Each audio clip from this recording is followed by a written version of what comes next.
ওরে বাবা, এ কি কাণ্ড! মুরগির ডিম থেকে সাপের বাচ্চা বের হচ্ছে কেন? আমি আবার চোখে ভুল দেখছি না তো? সাপ দুটোকে দেখে তো বিষাক্ত সাপের বাচ্চা মনে হচ্ছে। না বাবা, এই সাপের বাচ্চা দুটো তেড়ে এসে আমাকে না কামড়ে দেয়। আমি দ্রুত ঘরে পালাই।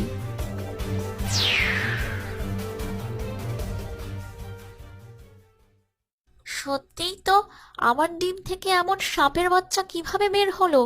তবে কি এই সাপের বাচ্চা আমার ছানাগুলোকে খেয়ে ফেলবে? না, এটা কিভাবে সম্ভব?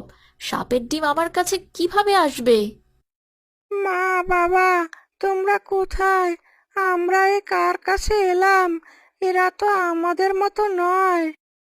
এখনই তোদের মজা দেখাচ্ছি। তোরা আমার সন্তান কিছুতেই হতে পারিস না। তোদেরকে আমার ছানাদের সাথে রাখলে আরো বিপদ ঘটবে।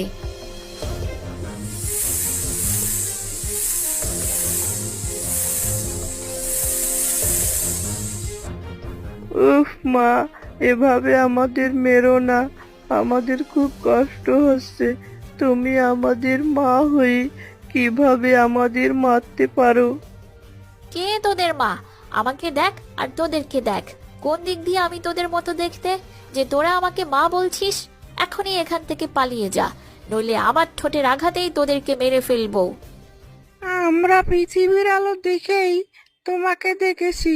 এখন আমরা কোথায় যাব? এভাবে আমাদের তাড়িয়ে দিও না মা।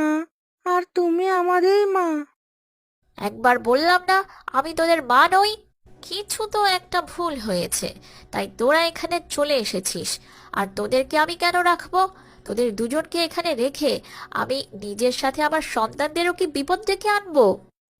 আমরা এক্ষুনি পড়ে থাকবো, তবুও আমাদের তাড়িয়ে দিও না। আমরা তোমাদের কোনো ক্ষতি করব না মা। আচ্ছা ঠিক আছে, তবে আমি এখানে আমার ঠোঁট দিয়ে একটা গর্ত করে দিচ্ছি। তোরা ওই গর্তের মধ্যে লুকিয়ে থাকবি, নইলে মালিক ভয়ে আমাদের কাছেও আসবে না আর আমাদেরকে খেতেও দেবে না। আচ্ছা ঠিক আছে মা, যেমনটা তোমার ইচ্ছা।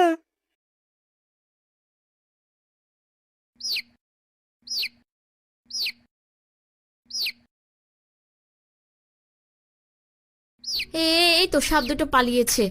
এখন ওদেরকে একটু খাবার দিয়ে আসি।